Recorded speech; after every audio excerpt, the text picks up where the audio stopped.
ஒரு லேடி பாத்ரூம்ல ஆர்வமா பிரெக்னன்சி டெஸ்ட் எடுத்துட்டு இருக்காங்க. அதுக்கேத்த மாதிரி டெஸ்டும் பாசிட்டிவ் வந்தனால அவங்க பயங்கரமா சந்தோஷமா ஆறாங்க.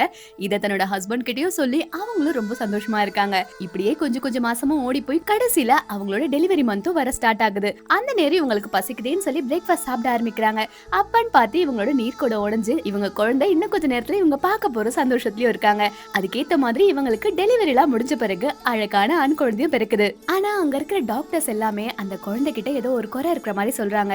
அது என்ன குறைன்னு இந்த அம்மாவும் பயங்கரமா கத்தி கேட்க, அது வேற ஒண்ணும் இல்ல, உங்க குழந்தையோட கைவிரல்கள்லாம் ரொம்ப குட்டி குட்டியா இருக்கு அப்படின்ற மாதிரி சொல்லிடுறாங்க. நம்மளோட குழந்தையை எப்படி சரி பண்ண போறோம்னு சொல்லி இவங்க ரெண்டு பேருக்குமே பயங்கரமா மன உளைச்சல் ஆகுது. அது மட்டும் இல்லாம இந்த அம்மாவும் நான் ஸ்மோக் பண்ணவே இல்ல, ட்ரிங்க் பண்ணவே இல்ல, அது மட்டும் இல்லாம நான் இன்சுலின்ஸ் எல்லாம் கரெக்டா தானே எடுத்துட்டு இருந்தேன், என்னோட குழந்தைக்கு இந்த மாதிரி எல்லாம் வந்துச்சுன்னு சொல்லி அவங்க பயங்கரமா புலம்ப, கவலைப்படாதீங்க இது உங்களோட தப்பு இல்ல அப்படின்ற மாதிரி டாக்டர் சொல்ல, என்ன ஆனாலும் காக்கைக்கு தன் கொஞ்சம் பொன் கொஞ்சம் தானே, அந்த மாதிரி இந்த அம்மாவும் சரி தன்னோட குழந்தைய நல்லபடியா வளர்த்து அதுக்கப்புறமா என்ன பண்ணலாம்னு யோசிக்கலாம்னு முடிவு பண்றாங்க.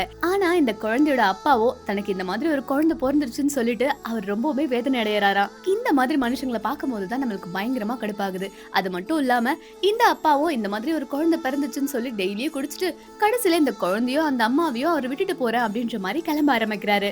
ஆனா அப்ப கூட இந்த அம்மா வந்து தடுத்து, இது நம்மளோட குழந்தை தானே, ஏன் இந்த மாதிரி எல்லாம் பண்றீங்க, நம்ம ரெண்டு பேரும் சேர்ந்து இதை சரி பண்ணிக்கலாம், நீங்களும் இல்லைன்னா இந்த குழந்தைக்கு யாரு நல்ல ஒரு தைரியத்தை கொடுப்பா அப்படின்ற மாதிரி எல்லாம் சொல்ல, ஆனாலும் அந்த கேடு கிட்ட மனுஷனுக்கு காதுல என்ன வார்த்தையும் விழல. அவனும் கிளம்பி போக, யார் போனாலும் என்ன என்ன ஆனாலுமே நம்ம அம்மா கூட இருப்பாங்கல்ல, அதுக்கேத்த மாதிரி இந்த குழந்தைகிட்ட அந்த அம்மாவும் உனக்கு எந்த பிரச்சனை வந்தாலும் நான் பார்த்துப்பேன், நீ பயப்படாத அப்படின்ற மாதிரி அந்த குழந்தைக்கு அவங்க ஆறுதல் சொல்றாங்க. எப்பவுமே காக்கைக்கு தன் குஞ்சு பொன் குஞ்சு தானேங்க.